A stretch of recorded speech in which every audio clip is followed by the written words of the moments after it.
It's Around the House. When it comes to remodeling and renovating your home, there is a lot to know, but we've got you covered. This is Around the House. Welcome to Around the House with Eric G, the Pro Insider Podcast. This is for you out in the residential remodeling and construction trades out there. Whether you're selling tile to a builder or designing a new home, this show is for you. And we've got a great guest today, Josh Christain from the Home Technology Association. Welcome, man, to Around the House Pro Insider. Thanks, Eric. It's great to be on your show. Thanks, man. This is great. And, you and I have been chatting for, coming up on a year here pretty soon, it seems. But we finally got to meet face-to-face in Orlando and talk about some of this stuff. And I really wanted to deal today with the scariest part for many builders and remodelers and even designers in home construction, home technology, and that mythical person that people keep hearing about, the integrator. Yes, the mysterious integrator. This is a topic near and dear to my heart, and thanks for having me on because I love to talk about this and how the trades could work together better.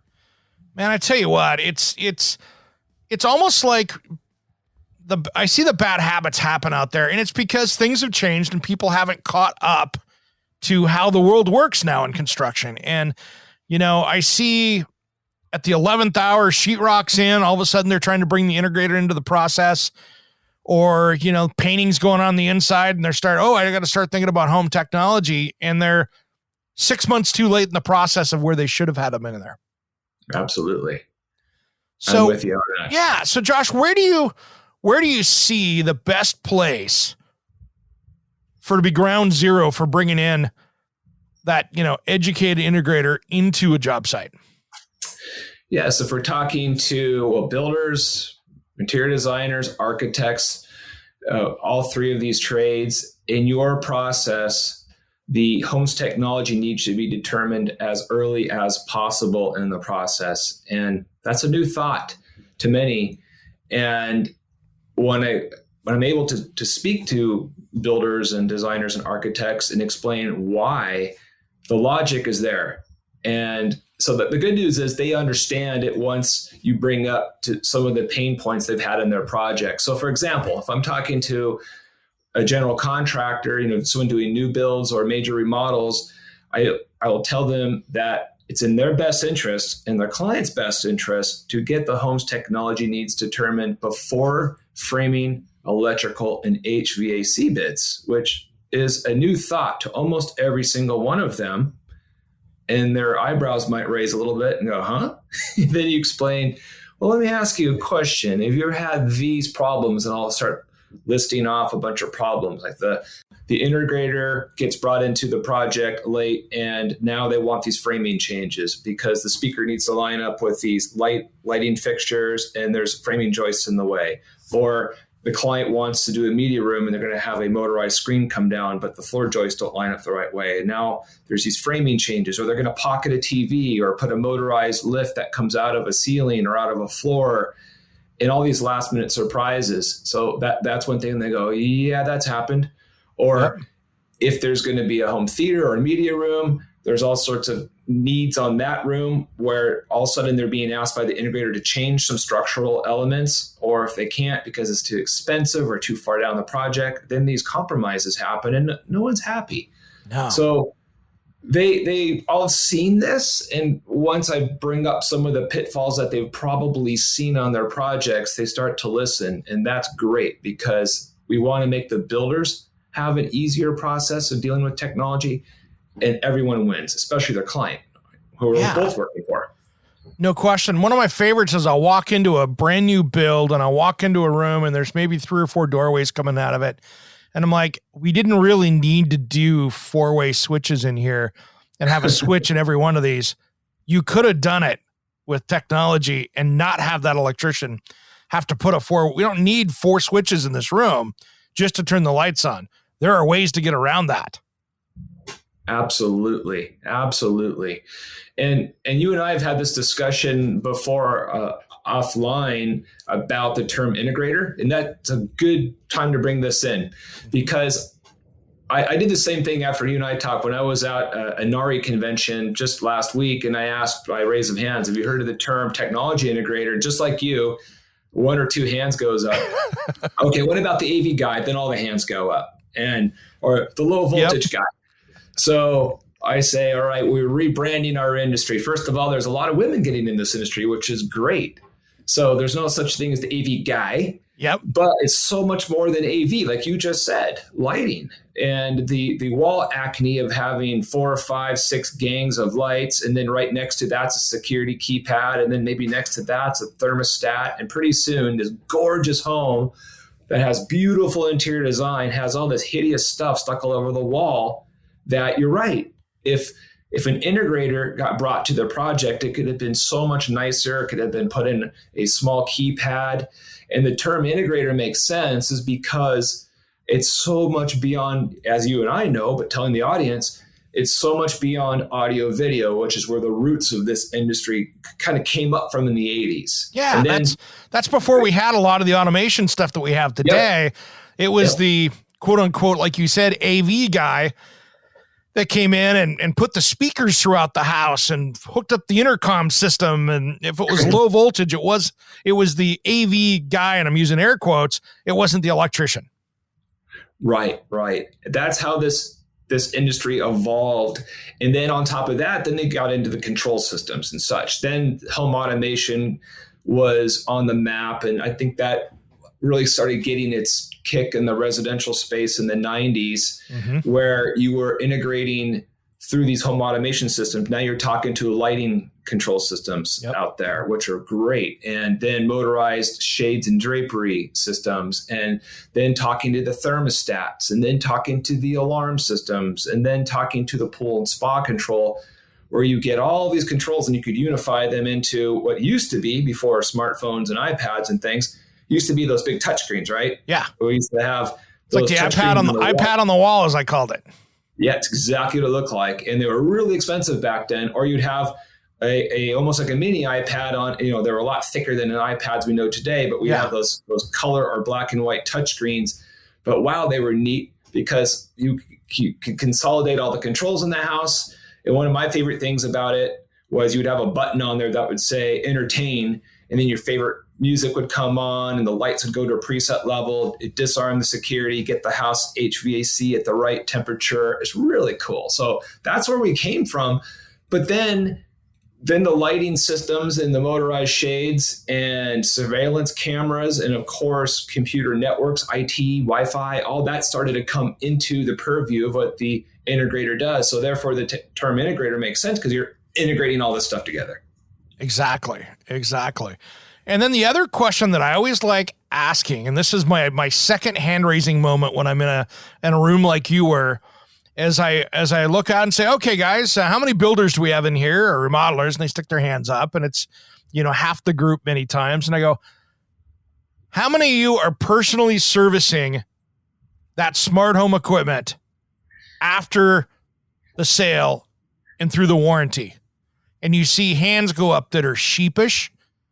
And they have no idea what they're doing. And then you get into the conversations afterwards and they're like, well, I hate doing smart home stuff. And I'm like, okay, what do you hate about it? Well, 2 months down the road when something's not working, I'm getting the phone call. And I'm like, well, it's because you're not using an integrator. Right. Because now someone has to be there to manage that job site, of course, through the homeowner getting the keys or going back into that remodeled home or whatever it is.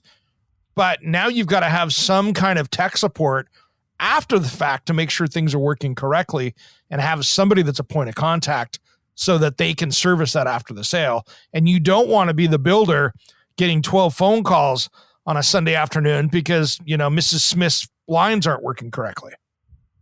Absolutely. It's a very, very good point. And this is something that we have to step back for a moment and look at other technology in our lives, right? All of us have smartphones and all of us have computers that we have to use.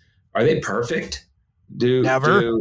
You probably can't go for a couple of weeks without having to reboot your phone because it's acting up a little weird, or you're using your computer and it's acting up and you have to reboot it. That's because technology is not perfect. Well, likewise in the home as well. And that's one thing that it's great that you're talking about the subject and that you're teaching this when you're speaking to builders and remodelers, because sometimes they don't think about that.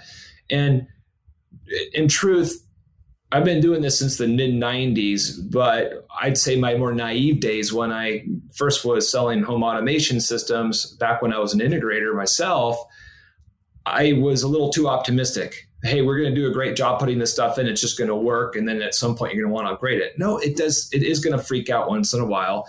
And you're right. You don't want to have the builder does not, there's enough phone calls they're getting on other things, right? Yeah. Don't add this complication to it. And what I try to help the builders see as well is that it's a full-time job to keep up on this dramatically evolving landscape of technology. And if you do this full-time, which integrators do this full-time, it's a big job just to keep up on all the different brands, which brands talk to each other in real life, because a lot of times they'll act like, oh yeah, we'll talk to this shade system and this light system. And then you find out reality is quite a bit different. Oh my gosh. Don't get me started on that one. How many times do I look at the box or the spec and go, works with, and then you get it in your hands and go, that's not working at all. Right. Or it might be a very bad half truth in that it technically works, but in such a poor way that it's useless. And you, if you're the builder in this case, specifying that you did what you thought the right thing was to do because you read the box and you believed it. And integrators, the good ones, are often testing this stuff at home, like in a lab. And I know you and I have spoken about this. You've played with some of this technology in your own home and you find out, oh, this is cool and this is not, right? Oh yeah. I've got boxes of stuff in here that I went, oh, I'll never suggest that brand. I mean, I've got probably 10 light switches over here that are smart light switches that work with smart things. No, it doesn't work with smart things. It doesn't. Yes, that's absolutely true. So integrators are good for this because what we want to get the message out that we want to get out there is that a builder should align themselves and find a qualified technology integrator in their community and then make them a valuable part of the team. Just like a builder is going to have their favorite plumbers, electricians, and framers and such, to find a good qualified integrator. And that's been a challenge. This is, I don't know if you ask this in your classes, but what I do from my background and being an integrator since the 90s is I'll ask by raise of hands, well, all builders, even if they don't know the term integrator and you say AV guys, ask, what's your satisfaction level been? Raise of hands, how many of you have found a great integrator that you continually work with? And it's very little hands. And that's pretty sad. So that's the other challenge that I think builders have is if they're listening to this right now and they might be saying, yeah, I've been there, done that, tried that, and these companies were clowns. So another thing that I think is real important for builders to know is that this is a very different trade, unlike plumbers and electricians, where you have to go through some formalized schooling. And by the time that you're out there doing plumbing or electrical, you generally know what the heck you're doing. Mm-hmm. In this industry, it's very unregulated. Yes. And most states don't have a license. Only 21 of the 50 states in the country have a low voltage license. And even in those 21 states, I live in California, and California has a low voltage license requirement. They got a license for everything. Yeah, pretty much. Very regulated state, as people know. Yeah. And the association I run, the Home Technology Association, created the first standard of excellence for the integration industry because it needed to happen. Because anybody could have said, oh yeah, I could do all this smart home tech in your house. I handle everything. I'll handle the Wi-Fi, your home theater, your surveillance cameras, everything. I got it. And they seem like a nice person and they might have a nice website, but do they really know what's going on? And unfortunately, the majority, and I hate to say this, but it's the fact, the majority of companies out there that call themselves technology integrators are not that professional. They're more like hobbyists that really dig tech, but do they know how to run a business? Do they have a service department or even a service policy with their clients, or is everything kind of ad hoc? And so what I find is cynic, which is quite often. There's a lot of them. I ran into them, I got cynics all the time. Yep. So, and I understand why. And it's because they've been burned, right? So I'm no ill will towards these builders, remodelers, architects, designers, no ill will at all. It's often they've dealt with one of these companies that made them pull their hair out. It was just very frustrating.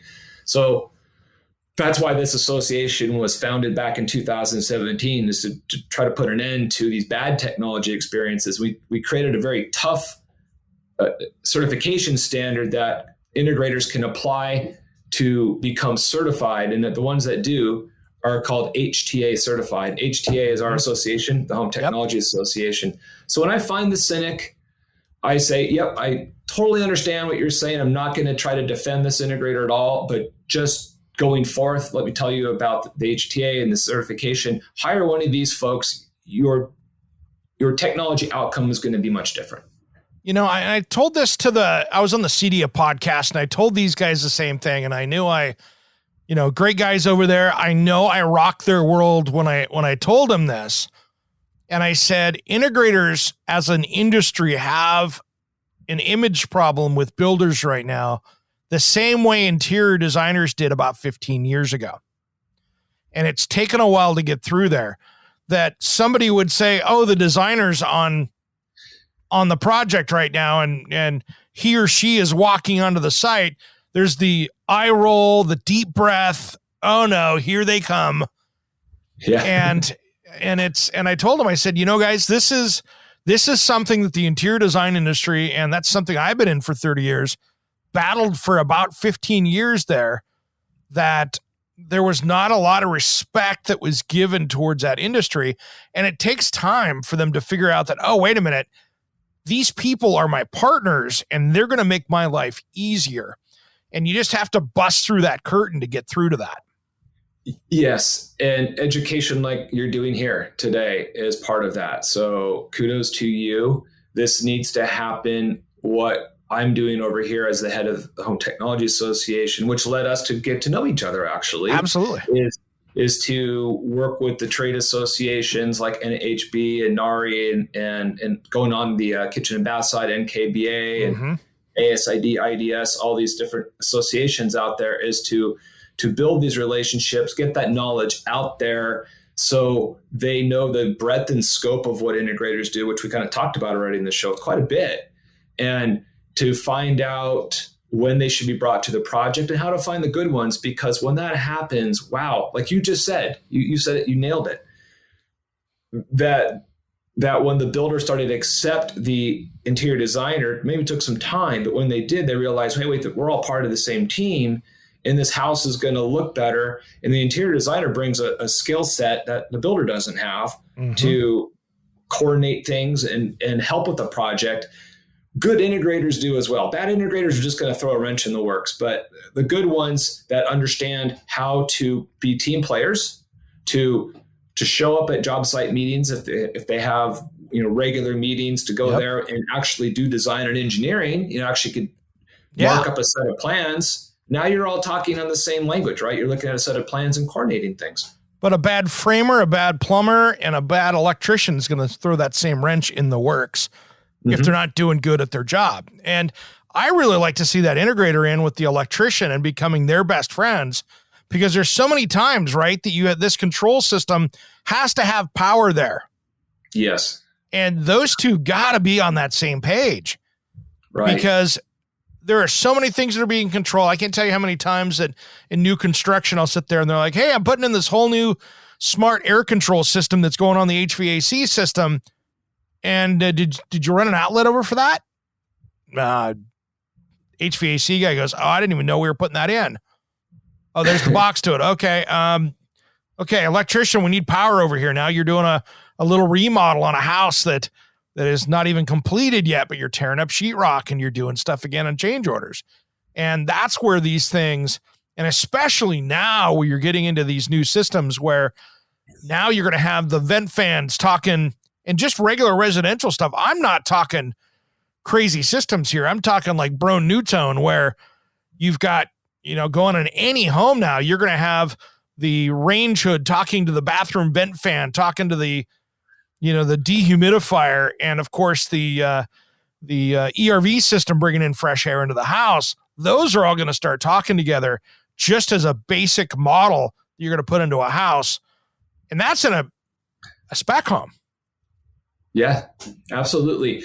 You were right. The trades need to be speaking with each other. And since it doesn't really often, that goes back to the idea that we're getting out there about getting the mindset out there to all the trade, the trade professionals, the builders and the architects, designers, is to get the technology needs figured out early so that they could get in front of that conversation and call that out. So for example, walking the show floor that you and I were both at in Orlando in February, and walking through Kohler and some of these other bathroom fixtures where everything is, it's like your toilet's Wi-Fi now. My shower is, but my house, shower's Wi-Fi, which to be honest is probably the scariest thing in my house, because my shower in my master is all done. It's super cool, but in my head, I still have this nagging thing going, what happens in 5 years when this control system is really, really out of date, like a 5-year-old cell phone? What am I going to do? Yeah.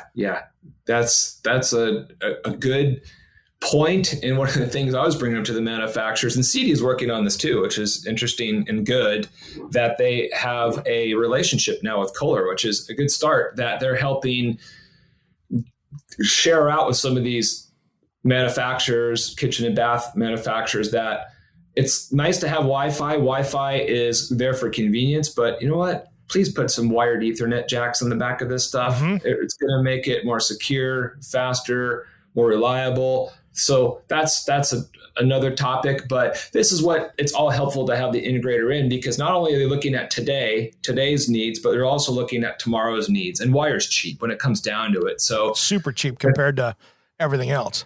Yeah, exactly. So a forward-thinking integrator is not only going to come up with a pre-wiring plan that's going to handle today, they might put some empty conduits in a couple key places.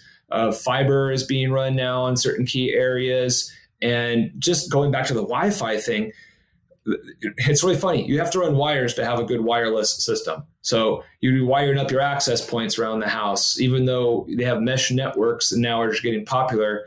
Even the consumer grade stuff, you'd still want every one of those mesh nodes, the wireless access points, wired. So we'll get all the wiring figured out so you don't have those dead spots, because you're not really typically thinking of having solid Wi-Fi in the bathroom. But these days you need to have it. Better have it. Well, it's funny. So, I'm in a 1977 house here, Josh, and the bad part of that is it has insulation that's really decent, which is good, but it's foil-backed insulation back in the day. So out here in my garage where my studio is, it's great, but by the time I go through the fire door, I don't care what mesh system I had. I was really having slow internet connections out here because it was having a hard time going through the water heater, the heating and cooling system, the fire door, the foil-backed insulation. And now in my house, I have all wired mesh system around here, and I ran cable to everything, and I have no issues with that. But the same thing runs in homes where you've got an exterior wall, or you've got I want builders and remodelers out to start thinking, I can put in a water sensor that's going to sense leaks in my house out at the meter by the street, but I got to have my Wi-Fi out there for it to understand that it's working. And this isn't just one of those things where you're trying to get it to work inside the house, but I've got cameras outside. This is interior and exterior. And if you've got a brick home or other things, you've got to make this stuff work correctly. Absolutely. Yeah, absolutely. And wireless is great, but it's definitely, like you mentioned, it's for convenience. You've already seen how you've had to run wires. And what if the builder thought, they didn't think of these things, right? Or how certain building materials are going to attenuate the signal so bad. And I'm not a design engineer myself, but at the companies that I worked with in the past, I was an integrator. I saw the software that we would use that it would ask you, it's like I forgot exactly what it's called, but the idea of this software is that by you laying out the house and you telling the software the building materials, it would put a propagation map and tell you where you need to have all the wireless access points to be. And That's great. So rely on a pro for that. They have tools for this. And another thing that maybe the designers, if they're listening, go, oh, great, I don't want to see a little thing with antennas sticking out of it, every 5 of these things in the house. The clever part, again, going back to the reasons of working with an integrator, good integrators are always trying to figure out how to hide stuff, make it as aesthetically pleasing as possible. And for example, at the International Builder Show, there was a company, they were pretty close to your stage that you were teaching at, the tech stage, called WallSmart. And if you're able to go by, they had these really neat little recessed pockets that go in the ceiling that you could put your access point behind there, and you have a little plate that hides it. You have a little suction cup, and the plate comes off, and there it is for easy access. But you put the little plate back on, and no one's going to know that there's a wireless access point. Super clever. Have your Wi-Fi everywhere, but you don't have these little stupid plastic ugly things everywhere. It's well, let's get back to that mesh system. If you put that wireless access point up there and you've got it wired, you still need to have an outlet up there so you can plug that in and power it. So again, I go back to, you better be talking to your electrician with that too, so that integrator can work with them to be able to have that if you've got any kind of a mesh system going up into that. But there's so many ways to hide it. Yeah. And going back to that idea, and this is again, going back to the consultation with the integrator, is a lot of the networks that are being put in now by members that are certified integrators by us are dealing with small business class or greater, which would be the enterprise grade networks. And these are designed to have hardwire, but these days what's nice is you could send the power down the Ethernet line. So you don't even have to put AC up there. So they call that very true. PoE. Yeah, power over Ethernet. But going back to your point, it's very valid about the electrician and why the integrator wants to be ahead of the electrician. Because going back to this, you're absolutely right. The toilet might need to have power now because of the smart toilet, right? And a Wi-Fi connection, or be wired to have Ethernet cable going to your toilet now. yeah. And then even going back to before all, where they're trying to make everything smart, even going back in time 10 years, if you're going to have the equipment rack is going to be in a mechanical room or some large closet, it's going to need more power than just a simple 15 amp outlet, right? So the integrator is going to say, I need X amount of 20 amp dedicated circuits. If you're going to do a home theater, then not only they're going to ask for certain circuits to be in certain places, they might be grounded differently to keep the hum and buzz out. I was going to say, how clean is that power coming in? Because that's a whole other discussion. And, how are you protecting that from over voltage situations or under voltage situations and all that other stuff? Absolutely. I've been brought to a few projects over the years, some takeover projects where, because of these things weren't thought through, and they have what we call, a house audio system or multi-room audio. And normally when they have their background music, it's just background music. It's not that loud. It's kind of sonic wallpaper. But then they have a party, a couple drinks, crank up some Van Halen, turn it up, boom, power shuts off because the draw from those amplifiers actually overdid the circuit and threw the circuit breaker. How embarrassing. That happens. So that's the worst. That's the worst. You might as well drop the bottle of wine while you're doing it. I mean, it's just one of those embarrassing moments of like, hey, here's my system, and it just fell right on its face. Yeah, exactly. So we could, the integrators aren't geniuses out there in the sense that, they're the all-knowing ones, but they definitely know how it affects other trades. And when the integrator talks to the client, figures out which technologies they want, they could put together a proposal, figure out the heat calculations of how much heat this electronics are going to put out. So now the HVAC contractor now knows this going in, so they could ventilate the mechanical room, or if it's going to be in cabinetry. I know from your background in doing custom cabinetry, then you might have been in these projects where they're sticking surround sound amplifiers and receivers in a cabinet. You could fry eggs in there. Well, let's figure out how we could ventilate that and do it cleverly. And then there's no surprises and band-aids and compromises to fix later on. It just works from the beginning, if that information can be gleaned at the beginning. I have a funny story. I'll just tell this one really quick. This was back in my 90s days of kitchen and bath design, and my client wanted to put the halogen puck lights because that was so much better than the under counter, better than the fluorescents that were back in the early 90s. And we did that. So we did them in the house. She got moved in. I got a call a week later. She goes, "Can you come by the house next time?" And I have one complaint. I didn't realize that she was storing her butter dish on the bottom shelf of one of the wall cabinets. It was right under that halogen puck light. That halogen puck light put enough heat out. It melted her butter on her day that she was at work. She got everything loaded in the night before, left the lights on when she went to work, forgot about the under cabinet lights being on, came home, and there was butter all down her cabinets, all down the front onto the floor. It melted the butter dish of the whole stick of butter, and it ran down there. Who would have thought that would have happened? Oops. I wouldn't have thought of that, but it's one of those things that from then on, I was like, oh, well, do you store your butter in there? Is there anything you put in there that could get warm that could be an issue? Of course, with LED lights, it's not an issue anymore as much, but that was the problems back then. But that's what those professionals are. Now, in modern times now, you've got to have that integrator talking to your kitchen and bath designer because, that smart range might need a wired connection behind that because now it is communicating. And now your range hood is now communicating with some brands like Miele, where you turn on the electric induction range and it turns the vent fan on automatically. And so there's a lot of things that you've got to kind of keep in together.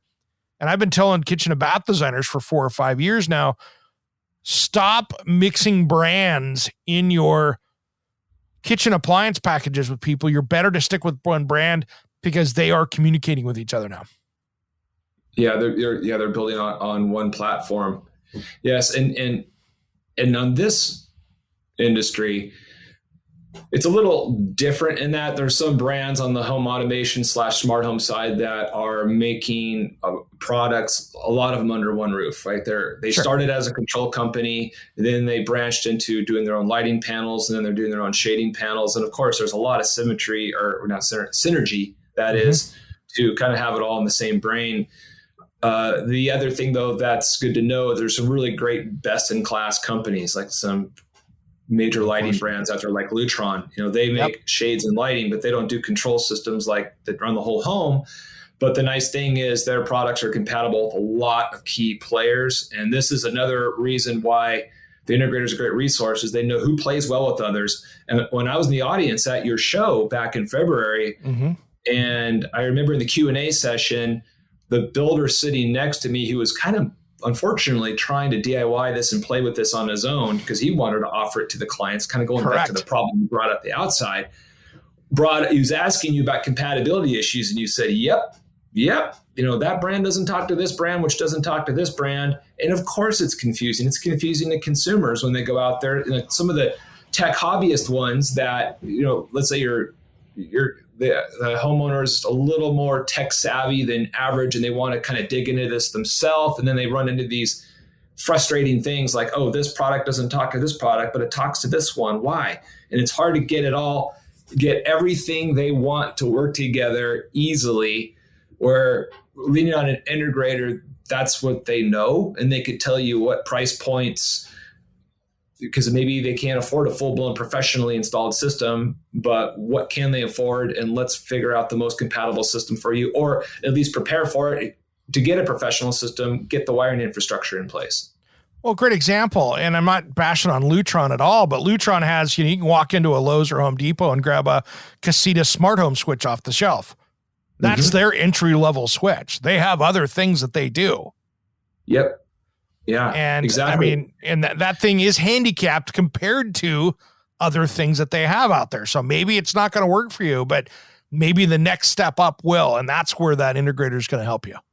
Absolutely. Yeah, absolutely. The Caseta system came out later after the Radio Raw 2 and Homeworks, which are the really more pro level installed systems. And you are absolutely right. You can do some pretty neat things with a Caseta, but then you go to the next level and you're like, oh, that's not compatible. I wish I would have known then that there was this other system they make, and it's a little more expensive, but you can do a lot more with it. So what did I say? Penny wise, pound foolish in a sense. Exactly.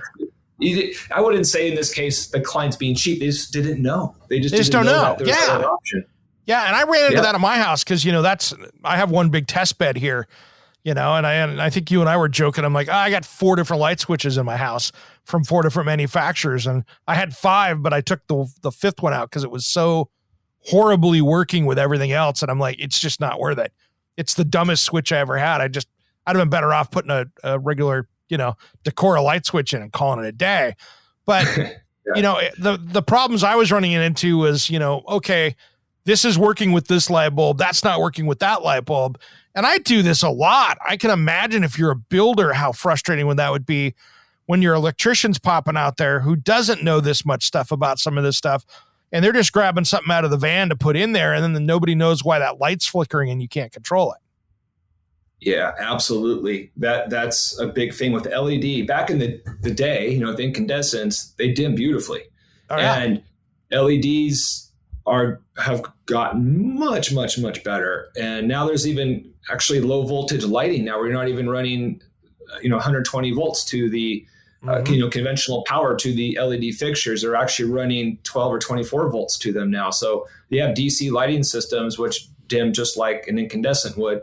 But you're right. The flicker, the lamp quality, and that's another gotcha. It's another thing the integrator has to know these days is what lighting fixtures are compatible, because the client might get a really poor experience when the color temperatures of the light are all off because they're low quality. Where you have it dim and they're like, this one looks a little more bluish, this one's a little more orangish. What the heck's going on here? Or it's flickering. Integrators could help point that out because the top lighting manufacturer brands actually will test a lot of these lamp fixtures to make sure that they are compatible or dim down, or they'll actually rate how far it dims down, because some will dim quite well, but only to a certain level. Then they start to flicker. Yeah, like I've got 2 that I got 2 lights that are just recessed, what are they, 3-inch can lights, 2-inch can lights up in my master that I put over the bed. And I'm going to switch those 2 fixtures out because when they dim down, they only dim down to like 40%. Well, it's still too bright. I can't get that. And it's the fixture's fault. I just got to swap the fixture out, which isn't a big deal. It's 2 lights. I can access everything in there. It's really easy. But those are the things where that integrator goes, yeah, you don't want to use that, but you want to use this. And that's where it saves you all the headaches and the repurchasing of products and that kind of stuff. Yeah, absolutely. Lighting is such a key component now of what a lot of integrators do. And with some of them, it's become one of their main sources of business. It's not so much the audio video anymore. It's the lighting and the shading, because, if a client's really not into home theater or anything, that could be many clients, but everyone uses the lights every day, and shading and motorized drapery adds convenience, but also energy savings and to the house as well, keeping the solar gain down or keeping the heat in. And lighting is getting really neat because, like we're talking about now, part of it is what you have to know to have the expected experience from the client. Is this going to dim down as low as I think it's going to? But now we have the things like circadian rhythm lighting, or another term is human-centric lighting, where you're mimicking the color temperature of the sun as it makes its arc throughout the sky. And the effect of that is really neat. And some scientists are saying that helps our health because it's mimicking, we're inside doors so much compared to the way that people in the past were, that's affecting our sleep rhythms to have bright white lights at night when they should be dimmer and more warm on the color temp. This could happen automatically now with the client not having to go up there and turn knobs or hit little up and down dimmer buttons, but this will do this throughout the day almost imperceptibly. So the integrator is really a wealth of knowledge on these type of systems and help you budget this as well, because of course, those systems cost more, but let's figure it out. See if it's something that you want now or maybe want later, but let's think this through. We'll talk about budgets in a second, but one thing I wanted to really hit home here for our listeners is if they're a builder, remodeler, designer, and they're trying to track down a quality integrator, what should they be looking for in that search?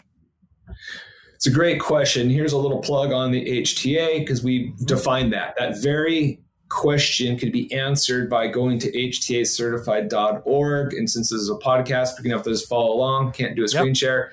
But if you go to HTAcertified.org, on that home screen, you'll notice there's 4 tiles on the bottom of your screen. One of them on the left says HTA Certification Defined.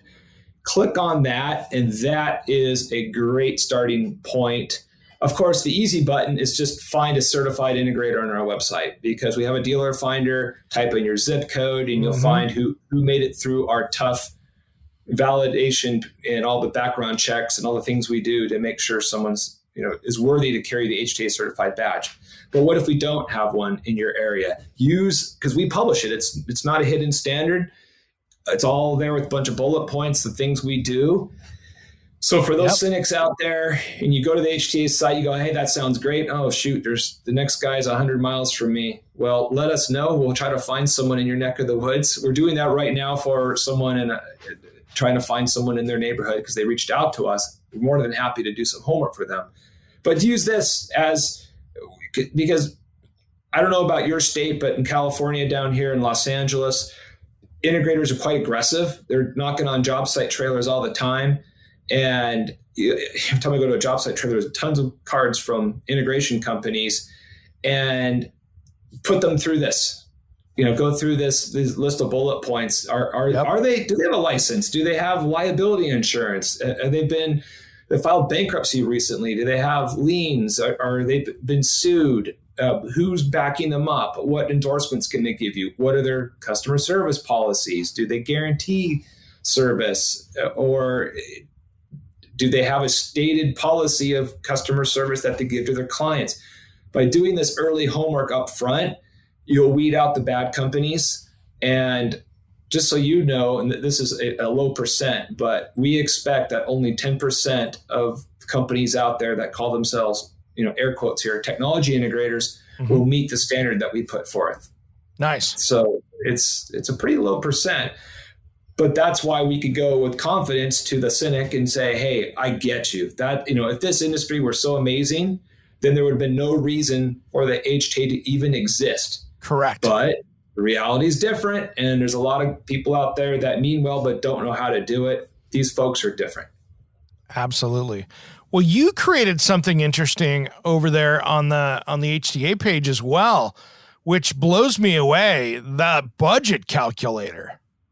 Yeah, this was, I can't claim my own personal. I'm very proud of it. Some really smart people in our industry put this together. This was a crowdsourced tool that, thank you for bringing this up, because it is such a great tool for all the trades to use and homeowners. This is the first and only consumer technology budget estimator of its kind. And it strikes a nice balance without getting too in the weeds. It's not granular, asking techie questions that are going to confuse a client. It's asking high-level questions about, do you want to have security cameras? Do you want to put some lighting in your house?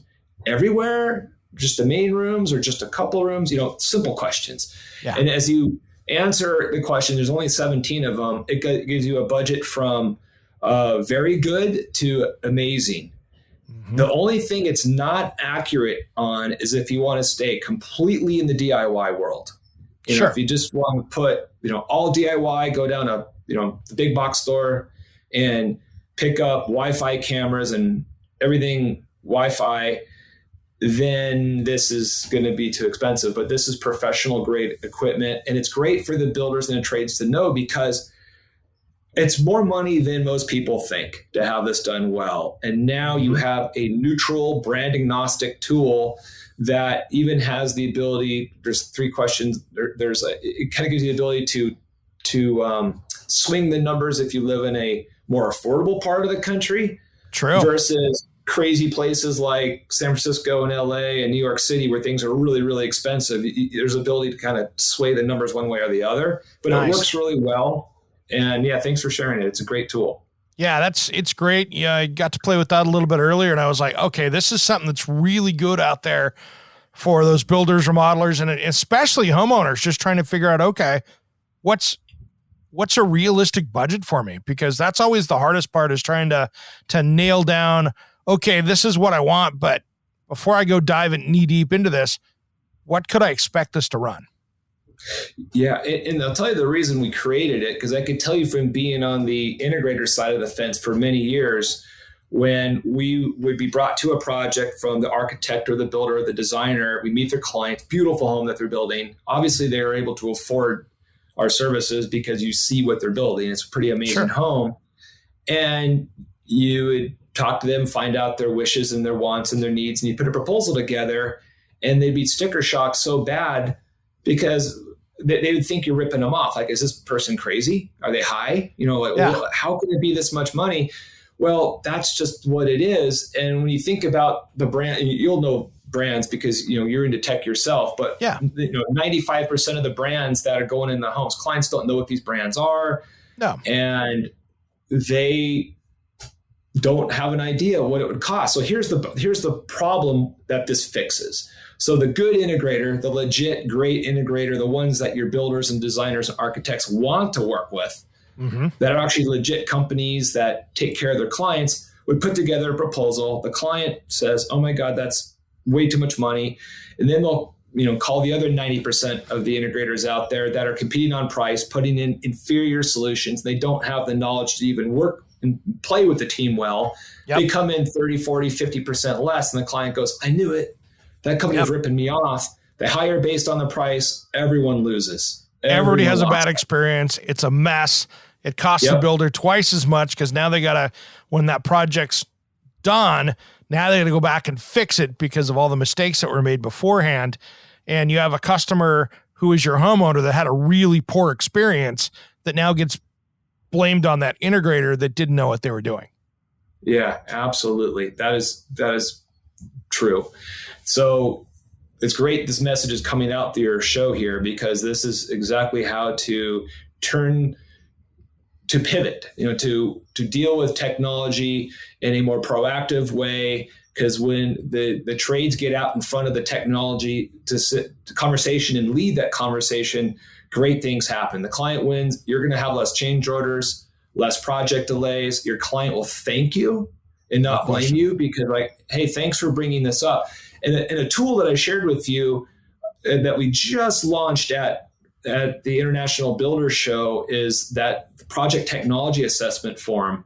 And for those that are listening and want to see this, if you go back to the HTA site, again on the home screen, there's a tile. This one says for builders, architects, interior designers. It's on the far right lower corner of the website.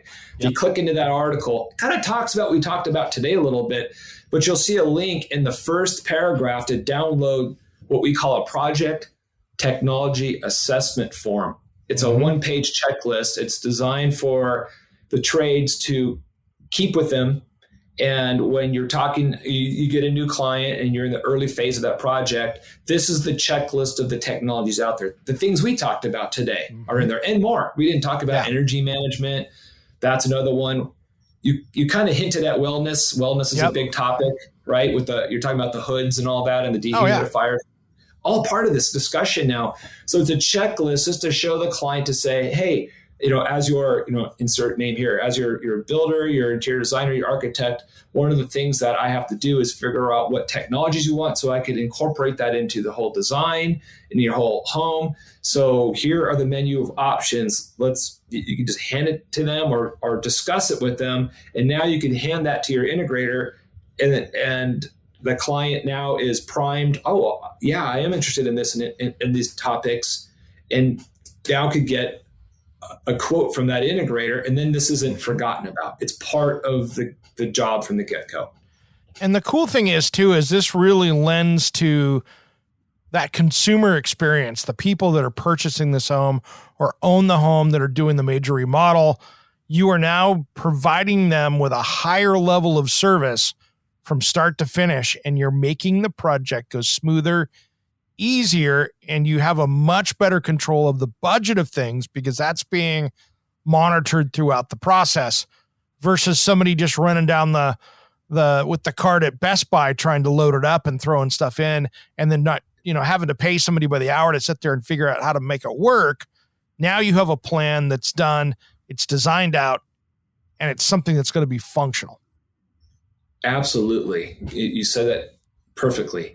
And I'd add on top of that too, everything you said is right on. The aesthetics. I know you come from the design world, right? And a good integrator is thinking, how can we blend this into the aesthetic of the home, into the decor, so it's not an eyesore, but it blends in. There's all sorts of tricks that integrators have, thanks to some very clever manufacturers out there. And I can tell you from my past, what I love working with the trades is I've had interior designers come up with some unique requests. I mean, they're very creative people, right? They're always thinking outside the box and say, hey, what about this? Can we do that? And I'll say, hey, that's a good idea. Let me talk to some motorized lift makers. And we've had custom-made lifts that didn't exist, but because the clever interior designer asked for something, they made something for this project. So how cool is that, right? Where we're hiding TVs or coming out of the sides of walls or through the floor or out of the ceiling, and you would never know they were there. But because the designer was thinking this and there was some, behind the scenes chatting going on, wow. And now, but what's in it for them? You're driving this. You're in control of the technology conversation. You're not reactionary to it. You're driving it. And by working with that great integrator that's a team partner for you, you can do some magic. Yeah, I can't tell you how many times in the back, 15 years ago that I was designing so many TV lifts coming out of the footboard of the bed where you wouldn't even see it. The panel would flip open, it would come up, and then twist and swivel and do all that stuff. Now, it's a little bit different now, but back in the day, we were using all of those servos and having a good time with that stuff and trying to make it all work together. Yeah, there's some really clever solutions out there now. It's a fun industry because it's always evolving. And unfortunately for the design world, a lot of the manufacturers out there are getting wise to interior aesthetic. And some of the tech geeky companies out there put a real kind of looking plastic, light switch. And you look at the interiors of these homes and they're amazing. And you have this plastic it doesn't fit. I mean, it's better than having 4 gangs of light switches. Yeah, it's a great improvement over that. How many times have I walked into a house and there's that 8 gang of white Decora switches when, you walk in the entry, right where you walk in, beautiful entry room, and, you got all the beautiful tile, everything else, and there's a gang of 8 Decora switches and 1 cover on it in a row right there. And I'm like, man, you just took up that whole 16-inch stud bay right there. Yeah, it's hideous looking. It's not, and here's the thing. Not only is it an eyesore, but that's not a good user experience, right? No. If there's 8 switches and the lighting designer could come in there and they could put them all at the right exact dim location and make the room pop, right? Like the art is now lit up just right, and this part of the room is kind of brought down to bring focal point to certain key design areas of the room, and it looks great. And the second the designer walks away and someone else touches those dimmers, it's all out of whack. Well, now you can have the buttons pre-programmed and you can instantly recolor it. Now we're talking 1 gang, and it doesn't have to be plastic. It could be there's some gorgeous brands out there, some of them out of Europe. Basalt is another one. If you've seen the Basalt lighting keypads, and Lutron makes some really amazing ones out there as well. That some of them are real retro looking, like they come out of a house from the 20s with the little toggle switches on them or push buttons, but they can still have a completely modernized system behind those push buttons and the metals and the surfaces, and you can even have leather. It's cool, really neat stuff. So that is the technology integrator actually augmenting an interior design. Right? So correct. The project got prettier by actually engaging a technology integrator. Who would have thunk that would have happened, right? But it's happened. Yeah. It's awesome. It's awesome. Yeah. Well, Josh, we're running out of time. What did we not cover today in this episode? I think we covered some amazing ground here. I really did. I'm happy about all the topics. You're asking the right questions. Your knowledge of this industry is right on. So I think if people just do what we talked about, but just review it, is the mindset change out there that all your listeners will be much happier about is to get out in front of the technology conversation early. You lead it. You don't have to know it all. Maybe here's a point to get across. Breathe easier, relax. You do not have to be a home tech pro. All you have to do is know a home tech pro that you get along with. That's a great team player for you. And you could breathe a sigh of relief and just lean on them, because technology is going to change what we're talking about. If we do this a year from now, we're going to be talking about different technologies, right? Yep. Things are going to evolve. So that integrator is going to be your friend. They're going to keep you up to speed. You don't have to take that stress on. They will take those trouble calls, right, at 10 o'clock when the shades don't go down or something. Put that on the integrator, and you will find that your projects will proceed with less change orders, less project delays, and the end result will be much better. And because the technology is often the cool stuff, right? If we're doing home theaters and stuff like that, that's the stuff that clients often show off to their friends. And that could lead to more business for the builder. Like, who did this? Oh, my builder has this amazing team of people that came in there and did this. This is so cool. That's what we want to see. Absolutely. Mic drop on that one. Here we go.